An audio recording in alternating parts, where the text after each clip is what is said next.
ठीक है बेटा, चलिए हम लोग क्या पढ़ रहे थे कल, जो है परिमेय संख्या पढ़ रहे थे। ठीक है, परिमेय संख्या पे चर्चा कर रहे थे, ठीक ना। परिमेय संख्या क्या है बेटा, ध्यान से देखिए, हम लोग ये चर्चा किए थे परिमेय संख्या के बारे में कि परिमेय संख्या को P बटे Q के रूप में लिखेंगे। P और Q क्या है, पूर्णांक है, ठीक है ना, इन पर थे, और Q नॉट इक्वल टू 0 है। ये नीचे वाला 0 नहीं रहेगा कभी भी, ठीक है ना, क्योंकि अगर नीचे वाला 0 हो गया तो ये परिभाषित नहीं होगा। शेर और घास की कहानी बताए थे ना, ठीक है, कि शेर के सामने कितना बढ़िया घास रखोगे तो नहीं खाएगा। वही है, क्यों 0 हो जाएगा तो परिभाषित नहीं होगा। इसमें हम चर्चा करेंगे विशेष कि क्यों परिभाषित नहीं होता है, ठीक है। P और Q पूर्णांक है। पूर्णांक क्या होता है बेटा, पूर्णांक देखो ये होता है, कई बार बता चुके हैं, ठीक है।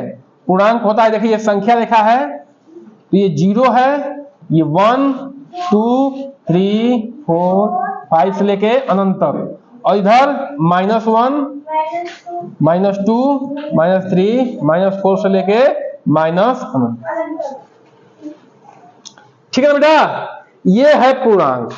तो P की जगह पे कुछ भी हो सकता है इसमें से, और Q की जगह पे कुछ भी हो सकता है। जैसे P की जगह मान लीजिए 3 हो गया, Q की जगह 2 हो गया, P की जगह -4 हो गया, Q की जगह 5 हो गया, P की जगह 6 हो गया -6, और Q की जगह -7 हो गया, ठीक है।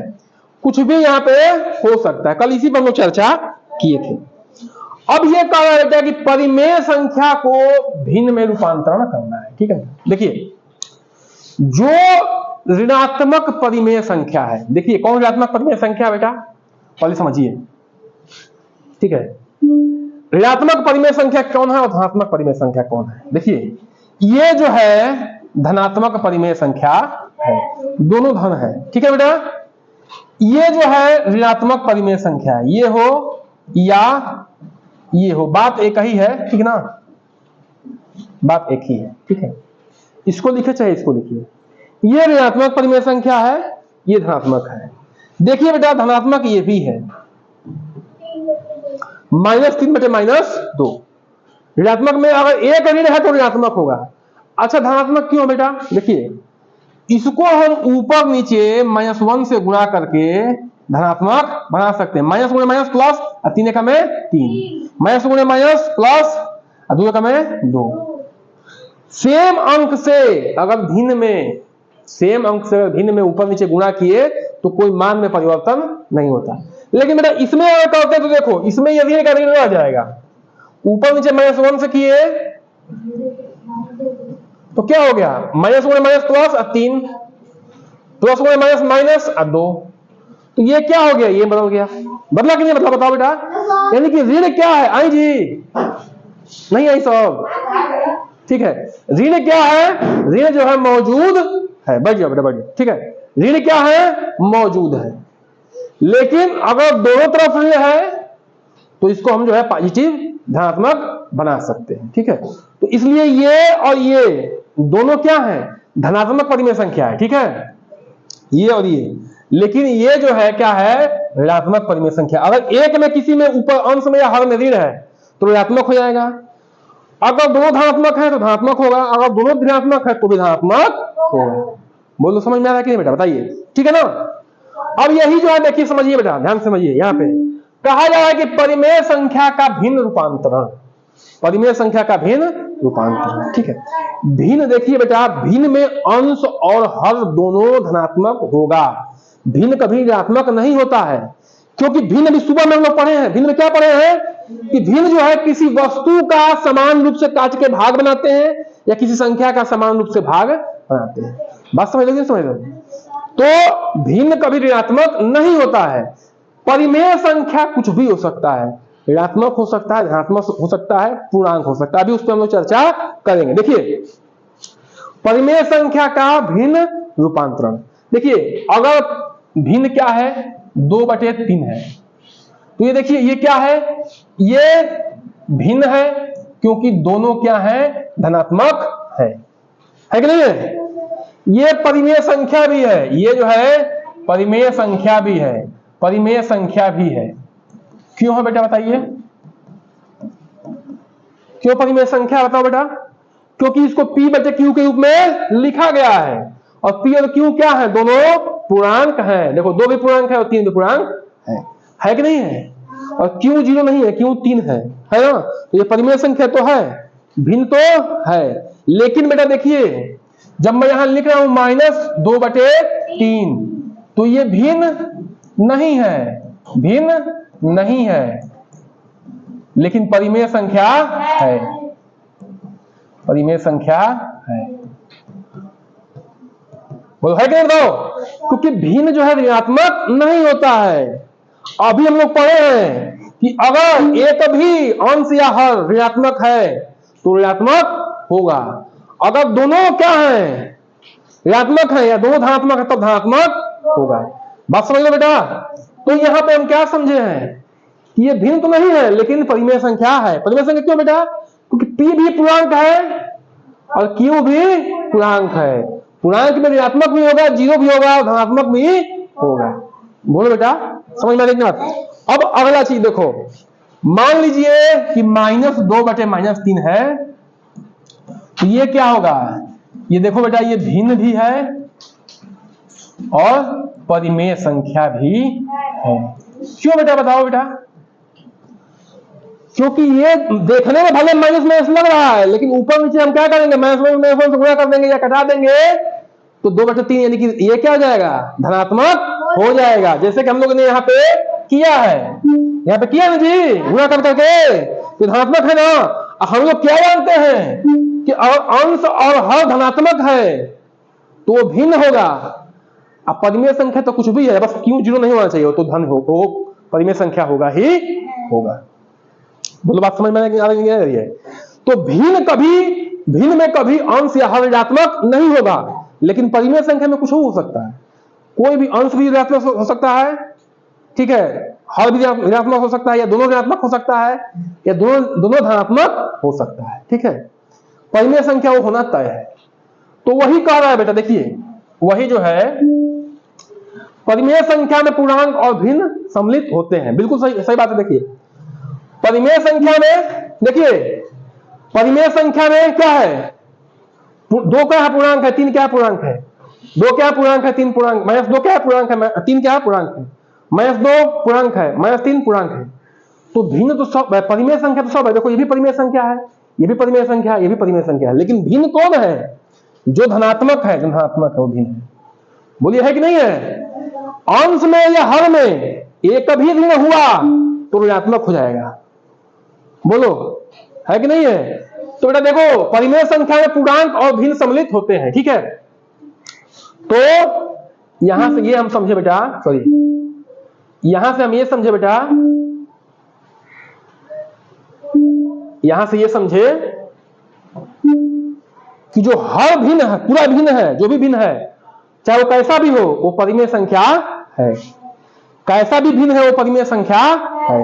समझे कि नहीं समझे? चाहे वो ऋणात्मक हो या धनात्मक हो, लेकिन सभी जो परिमेय संख्या है वो भिन्न नहीं है। ये ऋणात्मक वाला परिमेय संख्या भिन्न नहीं है। बस समझ रहे हो? वही हमने यहां पे लिखा है कि सभी परिमेय संख्या भिन्न नहीं होती हैं, परंतु प्रत्येक भिन्न परिमेय संख्या होती है। हमने पहले स्लाइड में क्या लिखा बेटा? परिमेय संख्या में जो धनात्मक है वो भी परिमेय संख्या है, जो ऋणात्मक है वो भी परिमेय संख्या है, जो ये देखने में लग रहा है ऋणात्मक लेकिन है ये क्या, धनात्मक है ना, ये भी परिमेय संख्या है। लेकिन भिन्न में क्या है बेटा बताओ? भिन्न में क्या है? परिमेय संख्या भिन्न कौन कौन है? 2/3 है जो धनात्मक है, और धनात्मक कौन है? -2/-3। ये भिन्न है। तो किसी रूप में लिखोगे इस चीज को तो परिमेय संख्या होगी, लेकिन ऋणात्मक अगर भिन्न हो गया तो ऋणात्मक हो गया परिमेय संख्या तो भिन्न नहीं होगा। बात समझ में आएगी? समझ में आए? क्योंकि भिन्न जो है ऋणात्मक नहीं होता है, ऋणात्मक हुआ तो परिमेय संख्या है। अच्छा, हर भिन्न को आप परिमेय संख्या कह सकते हो। क्यों? क्योंकि P और Q क्या है? पूर्णांक है। P और Q क्या होना चाहिए? पूर्णांक। Q 0 नहीं होना चाहिए। तो ये है कि नहीं है बताओ? यहाँ पे सब जो है कंडीशन फुलफिल कर रहा है कि नहीं कर रहा है? तो ये बात आपको ध्यान रखनी है, ठीक है बेटा। ये देखिए परिमेय संख्या अब सिंपल हो गया, परिमेय संख्या में पूर्णांक और भिन्न सम्मिलित होते हैं, ठीक है। परिमेय संख्या कैसे लिखते हैं, p बटे q के रूप में। जैसे मान लीजिए 4/3 लिख दिया, या लिख दिया -4/3 या -3, ठीक है, या लिख दिया -4/-3, ठीक है, कुछ भी लिख दिया।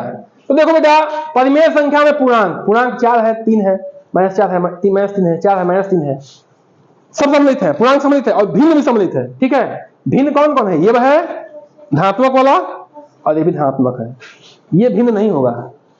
बात समझ रहे, समझ रहे, ठीक है। एक ऋणात्मक हो जाएगा ना, ऋणात्मक भिन्न नहीं, ठीक है।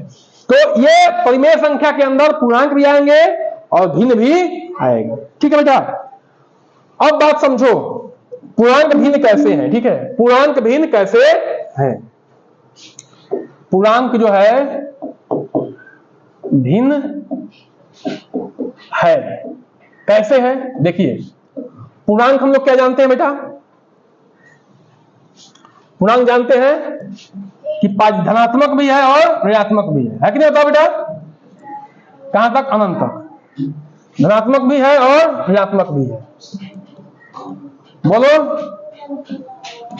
माइनस अनंत। तो कोई भी पूर्णांक उठाओ बेटा, हम उठा लिए यहां पे -3 उठा लिए, मान लो यहाँ पे 12 है तो यहाँ 12 ले लिए, ठीक है बेटा। ये p बटे q के रूप में लिखा है, ये पूर्णांक है ना, पूर्णांक भिन्न है और पूर्णांक भिन्न है, ठीक है। और पूर्णांक क्या है, ठीक है, इसको ऐसे लिखते हैं, पूर्णांक गलती हो गया, ठीक है, कि पूर्णांक जो है परिमेय संख्या है, पूर्णांक परिमेय संख्या है। कैसे है देखिए, कोई भी पूर्णांक लिए हैं यहां पे, जैसे में, ठीक है ना, इसको हम क्या लिख सकते हैं, बटे 1 लिख सकते हैं, बोलिए -3 बटे -1 लिख सकते हैं, लिख सकते हैं। क्यों, 1 से किसी भी संख्या में भाग देंगे तो उसके मान में अंतर नहीं पड़ेगा, ठीक है बेटा, वही का वही मान रहेगा। अच्छा बेटा, कभी दिमाग में आएगा कि सर जी 1 से भाग दे रहे हैं, -1 से भाग दिए तो -1 से भाग दिए तो खेल हो गया चौपट, ठीक है, खेल गड़बड़ जाएगा। खाली 1 से आप गुणा करिए या भाग दीजिए किसी भी संख्या में तो उसके मान में परिवर्तन नहीं होने वाला है, वही की वही संख्या आएगी। तो बेटा देखो, ये पूर्णांक था, ये पूर्णांक था, इसको मैं परिमेय संख्या में बना दिया। कैसे, परिमेय संख्या क्या है बेटा, p बटे q के रूप में लिख सकते हैं। p और q क्या है, पूर्णांक है, ठीक ना, है कि नहीं है, और q 0 नहीं होना चाहिए, है ना जी। p भी पूर्णांक है, q भी पूर्णांक है ना, p पूर्णांक है कि नहीं है, q पूर्णांक है कि नहीं है, p पूर्णांक है कि नहीं है, q पूर्णांक है कि नहीं है, हाँ, और p जो है 0 के बराबर है, नहीं है, तो ये परिमेय संख्या है। यानी कि सारी की सारी, ठीक है, जो पूर्णांक संख्याएं हैं वो परिमेय संख्या है। उसको बटे 1 लिख दो, 100 लिखो, बटे 1 लिख दो, परिमेय संख्या बन गई। 100 ही परिमेय संख्या है, अंडरस्टूड है कि 100 को 1 में 1 से भाग देंगे तो कोई अंतर नहीं पड़ेगा। 500 उसमें 500 है, वो भी परिमेय संख्या है। 1 लाख है, वो भी परिमेय संख्या है कि नहीं है। तो कोई भी पूर्णांक परिमेय संख्या है, हमने यही सीखा, कोई भी भिन्न परिमेय संख्या है, लेकिन जो नकारात्मक परिमेय संख्या है वो भिन्न नहीं है, क्योंकि भिन्न हमेशा क्या होता है, धनात्मक होता है। बोलो बात समझ में आ रही है, समझ में आ रही बेटा, बोलो समझ में आ रही जी, हाँ। तो इसको क्या करिए आप लोग, नोट डाउन करिए।